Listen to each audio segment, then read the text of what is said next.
What is going on, everybody? AJ Reilly here with The Corner, presented by Detroit Sports Nation, here to talk Detroit Tigers baseball as we do before every series that the Tigers get ready to play. We're just coming off of a series with the Boston Red Sox, not a great series. So we're going to talk a little bit about that. We're also going to preview the three-game series that the Tigers have in Arizona against the Diamondbacks this weekend. They're going to be late games, West Coast trip, so get ready for those late games. It looks like a 9:40 start on Friday, a 10:10 start on Saturday, and then a 4:10 start on Sunday. And that's what the Tigers have coming up. And we're going to get to a preview of that. We're going to talk about the previous series with the Boston Red Sox that just did not go so well, and it's something that we're becoming accustomed to. But before we do that, I do want to remind you to hit that subscribe button on YouTube, hit that thumbs up, hit that bell for notifications as well. You can also find Detroit Sports Nation on a whole bunch of other social platforms: Facebook, Twitter, TikTok, Instagram. Follow us there for the latest Detroit Sports Nation content, and you can also follow The Corner on Twitter at DSN at The Corner, where we talk baseball, MLB, Tigers specifically. I do a game card for every Tigers game that I'm able to watch. I keep the stats and the hard hit rates and things like that, and you can get pictures of those scorecards up there at that Twitter, at DSN at The Corner on Twitter. So follow me there, and we will get right into the continued losing, right? That's what I feel like. I'm a broken record when I talk about this team, because it just seems like over and over and over again, all we keep talking about is how they just keep coming up short.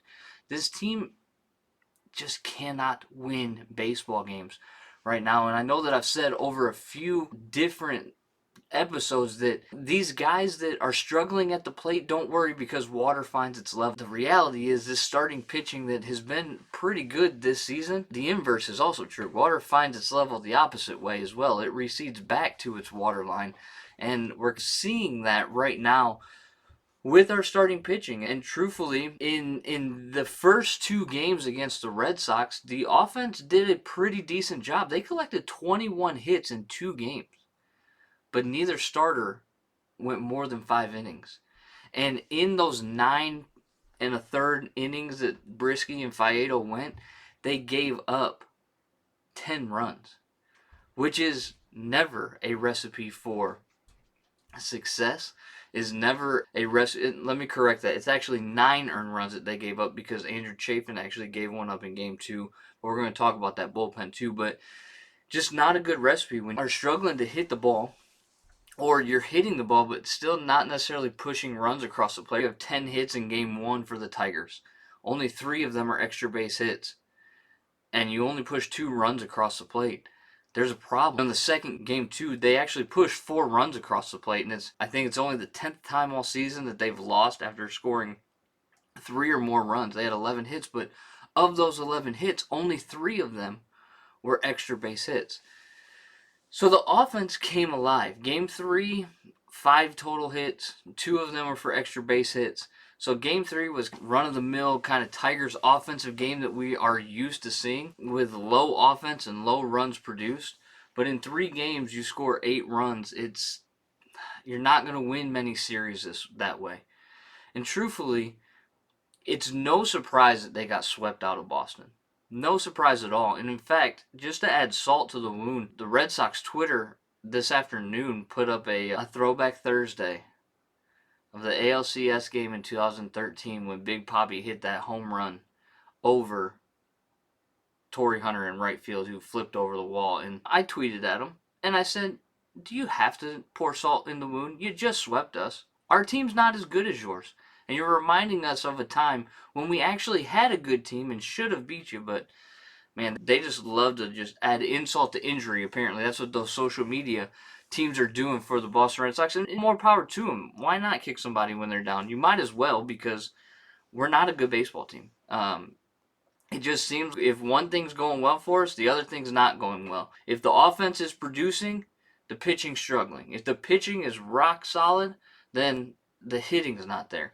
And it's not good. Faedo went 4.4 and a third innings. Brisky went 5 innings. Skubal, third outing in a row that has just been not good. Not Skubal-esque, if you will. He's struggled. 6 earned runs, the most that he's given up, or tied for the most that he's given up in his career. And when we look at this series, there's a couple of things I think we can take away. First of all, Javi Baez is swinging a very good bat. Hit a triple to deep right center field. Hit a home run to deep right center field. Was hitting line drives up the middle even if they weren't falling. Hit another line shot to right field that Jackie Bradley Jr. made a great play on. Like, Javi's clearly seeing the ball better, and we knew it was a matter of time before he had a hot streak, because he is a very streaky type player, and you hope that maybe eventually that starts to rub off on some of the other guys as well. Riley Green continued doing what Riley Green has done since he's come up, and that's just get on base.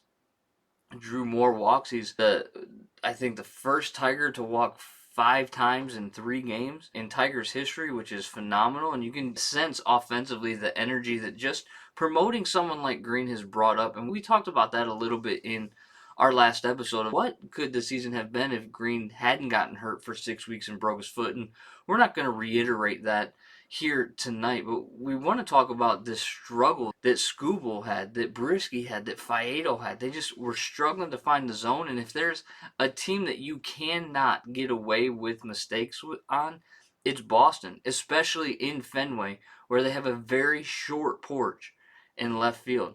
Tall monster, 34 and a quarter feet high, but only 310 down the line. And that came back to bite them. You could really look at 2 pitches that were thrown in this series that really turned this series in the favor of the Boston Red Sox. Now look, all credit to the Boston Red Sox offense. They did a phenomenal job of drawing timely walks, letting doubles replace doubles, and scoring runs and pushing crooked numbers across the plate. But the Tigers had scored first in Game 2.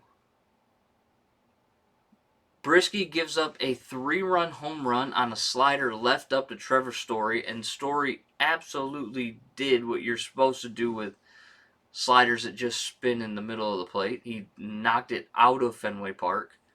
Drove in 3 runs. Now the Tigers are losing 3-2.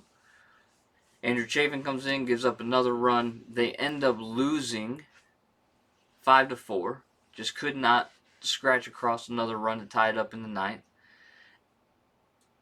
And it really set the scene for them to be swept. Taking a 2-0 lead into that inning where Brisky's facing Trevor Story, I believe it was the 4th, and then going out of that inning having lost the lead and now having to play from behind, and then Brisky would go on to give up another run, so they ended up being down 4-2, and then Chafin comes in, gives up like the first home run he's given up in like forever. And the Red Sox are now 5-2. The Tigers push a run across the plate, so now it's 5-3. Scope homers in the top of the 9th. Now it's 5-4. And I was keeping score of that game, and I'm looking back on Game 2, and I'm thinking, okay, the 8th inning, we had guys in scoring position. We had Spencer Torkelson come to the plate. We had Jeimer Candelario come to the plate. And 3 pitches is all it took to retire both of those guys. Torkelson, what just seems to be a common theme for him, pops up to the first baseman on the first pitch. Guy's stuck at second. Candelario sees a ball, and then he flies out as well. And 3 pitches is all it took to retire those 2 batters with a guy in scoring position, which ultimately was the tying run after Scope's home run later in the game. So it just untimely hitting for the Tigers, timely hitting for the Boston Red Sox, some really bad starting pitching for the Tigers. But if there is a silver lining that we could take out of this, for all of the innings that the bullpen had to throw, 4 innings in Game 2, 4 2/3 in Game 1, 4 1/3 in Game 3, for those however many innings that is, I'm trying to do quick math, it's 14 innings that they had to throw. For those 14 innings that they had to throw, the bullpen gave up 1 run. The bullpen is staying strong. The bullpen has shut the door and did a great job in this series, really cleaning up for the starters and really giving the offense an opportunity to try to tie up the game, which they were unable to do because they couldn't string enough hits together and extra base hits together in a way that would create opportunities for them to win a game. And when you add all of those things up, you end up walking out of Boston with a 3-game sweep. That's what you end up doing. And that's what they ended up with. That this team is a team that is clearly lost its way, that is just spinning and spinning. And it just seems like they continue to dig the hole deeper and deeper. And as the old adage goes, right? If you're stuck in a hole, stop digging. If you need out, don't dig further deep. Find a way to call yourself out. Javi seems to be doing that. Hopefully the rest of the offense can take a little bit of a cue from Javi and what he's been able to do, and maybe they can start getting hot and the pitchers can put it all together, and maybe for a stretch of the season we might be able to see what this team could have been, right? That, all things clicking on all cylinders, and maybe they go on a little bit of a win streak. But right now, currently sitting 26-43, 17 games under 500. Brutal. Just absolutely brutal. And I just don't know if it's going to get better. Now, there's a possibility that it could get better as the Tigers head out west to Arizona, where they will be playing the Arizona Diamondbacks, who are not a great team either. They are currently 32-39, so a little bit better than the Tigers, about 6 games better than the Tigers. But what we're going to be stuck with here as fans, truthfully, is 2 pretty bad teams playing late at night. Let me give you permission right now. If you end up falling asleep watching the game, don't feel bad about it, because you're probably not going to miss much, truthfully. When we look at, I want to break down kind of what Arizona does, what Arizona struggles with, and then we're going to look at the pitching matchups to give us a nice round 3-part segment for this preview. But here's the thing, this is what Arizona does well. First of all, they're a very good base running team. They have 11.2 BSR, which is a base running metric, and that's the second best to the Texas Rangers in the MLB. So if they get on base, they're going to wreak havoc on base. They also have the 6th best walk rate in Major League Baseball at 9.3%. They're going to walk about 9% of the time. 9% of their at-bats they're going to walk. Those are some things that they do well. Okay? But on the inverse of that, something that they struggle with is they have a 24.3% K rate. So our pitchers are going to have to challenge these hitters. Get to a point where you're throwing a lot of strikes. They keep talking about win that race to 2 strikes, and I was talking to one of our guys here at Detroit Sports Nation who's a certified scout, and they talk about this metric called 2 of 3, right? Are 2 of the first 3 pitches 4 strikes or a ball that's put in play for an out, and that'll give us like a good idea of how the pitcher's controlling the zone. And it's really interesting when I was talking to him about that this week, of that's exactly what this Tigers pitching staff needs to do right now, is they need to win that 2 of 3 battle. They need to continuously win that 2 of 3 battle, especially against a team that walks 9% of the time but strikes out 24.3% of the time. And newsflash, 24.3% of the time, according to Fangraphs, is actually worse than the Tigers. Look, I didn't think it was possible. I did not think that there was going to be a team that struck out more than the Tigers, but guess what? There is, and that's the team that they're playing this weekend, which is incredible. So the pitchers have to find a way to control that zone. They got to find a way to win that 2 out of 3 of the first 3 pitches, making them effective pitches and making them strikes or weak contact to balls in play to get outs. Okay, another thing that Arizona is going to struggle with, their pitching staff as a whole, according to Fangraphs, has a 290 batting average on balls in play against. So we're talking about when the ball is put in play, hitters have a 290 average right now against Arizona pitching. That's a good thing for Tigers hitters, especially for Tigers hitters that are struggling. Put the ball in play. Win those battles with the pitchers and make sure that when the ball gets in play, you're getting on base. Because right now, at about a 290 clip, batting averages are going up at about a 290 clip with balls in play. So put the ball in play and put pressure on the defense of the Arizona Diamondbacks. Okay, that's where we're at. So let's look at pitching matchups. Let's talk about who are the Tigers running out there that can hopefully get these guys some wins. Because, if we get swept out of Arizona as well, and then next week we got a 2-game set in San Francisco, it's not going to get prettier. Okay? It'll only continue to get worse. So it is imperative that you win this series. The Tigers have only won 5 series this entire season. And they've been shut out, I think, more already this season than they have all of last season, which is not a good thing. So what are the pitching matchups? Friday night, we've got a 9:40 start. You have Ronnie Garcia facing Merrill Kelly. Now, Merrill Kelly's a right-handed pitcher. He has a .302 or a 302 batting average on balls in play against. So hitters, when they put the ball in play, are getting on base. He has a 3.48 ERA, but he has a 3.20 FIP, fielding independent pitching. So what that does is that removes other factors than ERA even does and gives you a truer metric. You can read it like an ERA, but it gives you a little bit better of an idea of how he's actually affecting the game as a pitcher. So he's actually pitching better than what his ERA would indicate. He's got a 3.48 in ERA, but a 3.26 FIP, which is pretty good. Pretty good for him. So imperative, again, that the Tigers get the ball in play, make something happen. On Saturday, a 10-10 in the evening start. Alex Faedo hoping to rebound from his last 2 starts that have not gone very well against Zach Davies. Zach Davies is a right-handed pitcher as well. He has a lower batting average on balls in play at 258, but his ERA is at 396, and he's getting a little bit lucky because his FIP is actually 435. So definitely a gettable pitcher for the Tigers on Saturday night, and hopefully they bring the lumber with them that night and are putting balls in play and are really ready to make something happen. On Sunday, we got Bo Brisky again, hoping to get deeper into a game than 5 innings like he did against the Red Sox, against the Diamondbacks.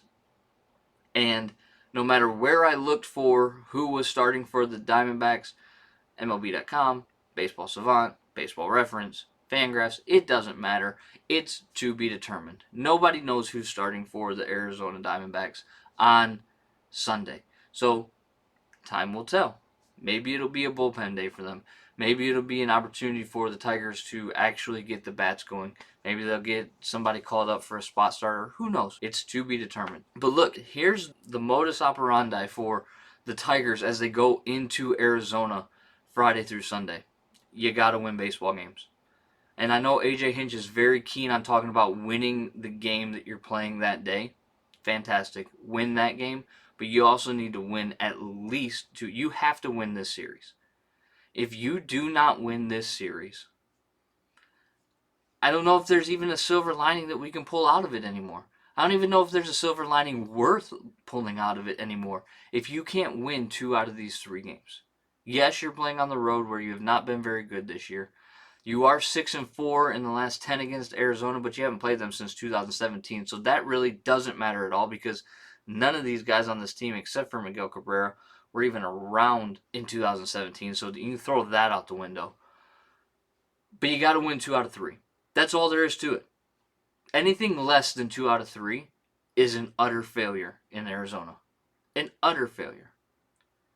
And speaking of utter failures, let's get to the peanut gallery for tonight. The final segment of the night.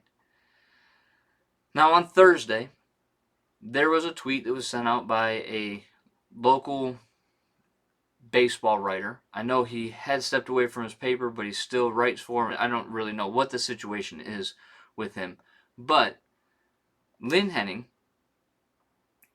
wrote a tweet that was very, what's the word I want to put? I don't want to say it's dumb because I actually respect Lynn. He can be a little contrarian in a lot of the things that he says. In a lot of ways, he was calling for us to trade Michael Fulmer back when Fulmer's value was the highest, which was actually something that I wrote for Detroit Sports Nation a long time ago as well, when I wrote the Section 313s when I was the Detroit Tigers editor specifically.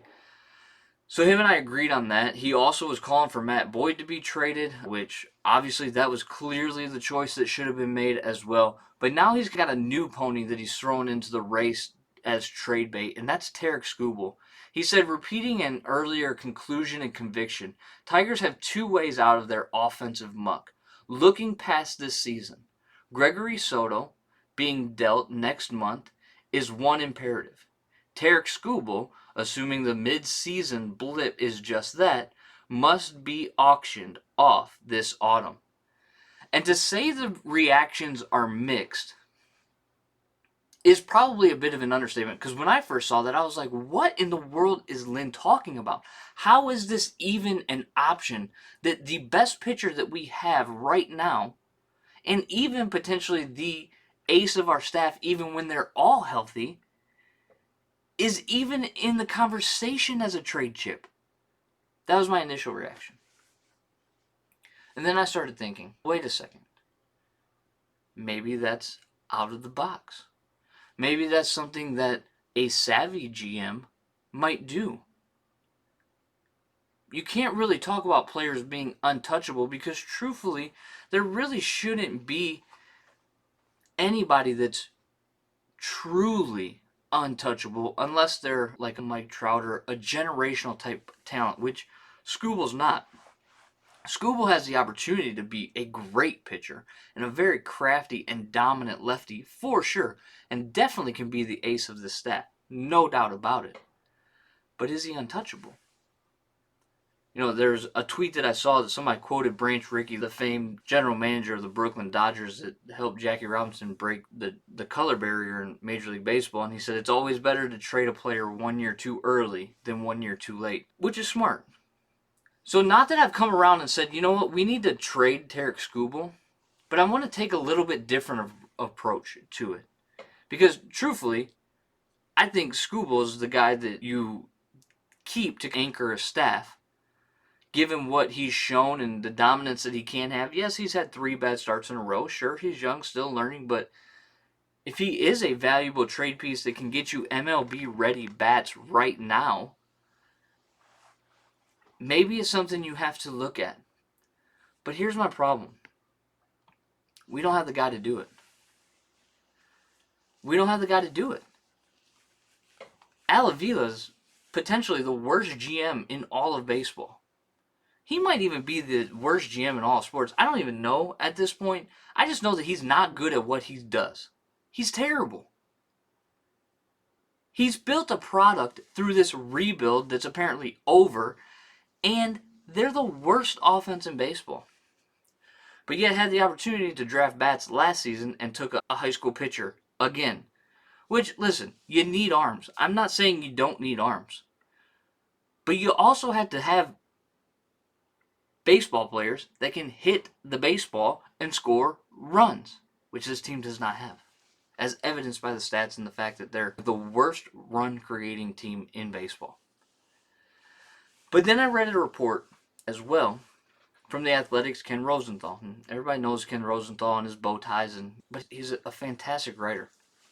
And one of the things that he said in there is, in this article about the just strife of the Tigers, is that around MLB, there are executives that believe that Avila is not savvy or crafty, was the quote, enough to turn things around in Detroit. Which actually is something that confirmed something I heard from a source I have about the same thing. This person that I know within the game has said, yeah, Avila's looked at as a clown. He doesn't, every GM knows that you can get fleeced, and that's, you can fleece him, basically. You know why? Because he's the worst poker player in the world. You know why? Because he tells teams, hey, we need to trade this guy because we got dump salary, so just give me whatever you have. And I went through and I looked at Avila's transactions. And there were a number of them. I'll just show this. This is them. They're sideways, but I didn't want to show you my daily schedule. They're not good. Signed Jordan Zimmerman to a 5-year, $110 million contract. How'd that work out for us? Signed Mike Pelfrey to a 2-year, $16 million contract. How'd that work out for us? Traded for Francisco Rodriguez, then ultimately released him a few years later. Traded for Justin Wilson, which netted us Candelario eventually. But do you remember who he gave up in that deal? Chad Green, a stalwart of the New York Yankees bullpen, who's an 8.1 career WAR player. Justin Wilson's not an 8.1 career WAR player. Signed Mike Lowe, signed Mike Avilas, signed his son Alex, which also netted us Candelario.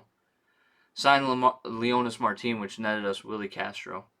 Signed Mike Fiers. Traded J.D. Martinez. Lugo, no longer in the major leagues. Sergio Alcantara, journeyman somewhere. Jose King, still young, but down in the minors. Traded Wilson and Avila eventually in 2017 for Jeimer Candelario and Isaac Paredes, who he then flipped for Austin Meadows because Reilly Green got hurt. Traded Justin Upton for Grayson Long, who was never above AA and hasn't played since 2019. Traded Justin Verlander for Daz Cameron, Jake Rogers, and Franklin Perez. Franklin Perez has pitched 9 games since the trade in 2017. He has logged 27 innings since the trade in 2017. Yes, the minor league season was canceled in 2020, but dealt with injury problems. Jake Rogers is on the IL with hopefully coming back from surgery, and he was coming on a little bit at the end of last season, so verdict's still out on him. Daz Cameron, maybe a major league contributor, 4th outfielder type guy. Not really in that package. Cameron, Rogers, and Perez, not really the type of package that you get for an ace of a staff being dealt to a team that clearly needed him to get over the hump for their first World Series in the Astros. Traded Ian Kinsler for Winsel Hernandez, who had Tommy John in 2021 and is recovering and hopefully will be back this season. And also for Troy Montgomery, who never, I think, got above A ball and was 28 years old in 2019. He also signed Zach Goodley, CJ Crone, Austin Romine to 1-year deals. Romine's the only one that I think actually finished that season. He traded Nick Castellanos for Rashawn and Alex Lang, and Alex Lang's actually contributing in our bullpen. He traded Shane Green for Joey Wentz and Travis Demerit. Wentz oft injured. Hopefully he can come back because he looked okay in his start before he was removed. Here's what I'm trying to say. Do we really trust this guy to make that trade? If you've got a valuable asset like Tarek Skubal, you're talking about a guy that had this entire roster. Yes, the roster needed to be purged for financial reasons. Sure, everybody knew that we needed to trade these guys to cut payroll. I get it. But you can't tell me there wasn't a better market for these guys. You can't tell me that J.D. Martinez, in the season that he was having that season, that there was no market for him. I will not buy that, and I know that's been championed by the media, but I do not believe it to be true. What I believe to be true is that we have a GM that can't make a deal. Can't make a good deal. So if we're really selling off, if the rebuild, according to our owner, Chris Ilitch, is 100% over, maybe he's showing and setting the expectation for the GM. Maybe. But if it's 100% over and you're selling at next month's deadline, this guy doesn't get to oversee that second rebuild. Absolutely not. He doesn't get to have his imprint on the MLB draft that's coming up. He doesn't get to have his imprint on this trade deadline because he can't do the job. It's time to let him go. The proof is in the pudding, and the proof takes the field every night in our beloved Old English D. And it's not good proof. So Chris Ilitch, man up. Cut ties with the guy that's not the guy. If we've got to make deals and we need bats, and we clearly need bats, then let's get somebody in here that can make those deals. Because the guy that's right now the executive of your baseball operations and your general manager is not the guy to do it. He's had since August of 2015. That's a long enough time to make something happen. He hasn't made it happen. It's time to cut ties. Because what has been put on the field for us? The product that is out there every night. There are some players, and Avila will say, the players have to bear some responsibility, too, for their production. Yeah, you're right, Al. They do. Who else has to bear some responsibility? You do. Coaches have responsibility to bear for the way the team plays. Players have responsibility for the way they perform. But you have a responsibility for the product that you expect us to watch every night. So like I said a few weeks ago, it's time to be better. The problem is, I just don't think you can. So while your time in Detroit hopefully is short, I'd like to say it was fun, but it wasn't. Wish you the best. Hopefully you're not in charge of our team next year. Because we deserve better as fans. We deserve better as Detroit Tigers fans. And we just haven't gotten better. Don't know what else to say. The Tigers take on Arizona this weekend. We'll see if they can win 2 out of 3 games. If they can't, it's a failure. I'd like to think that they can. I'm just not that hopeful. I'm AJ Reilly. This has been The Corner. We will see you on Monday of next week, recapping the series with the Arizona Diamondbacks and previewing the series with San Francisco. Until then, whether it's bleak or hopeful, we always say go Tigers. And we'll see you next week. Man on a mission, I'ma get it. You know I be on a what? Yeah.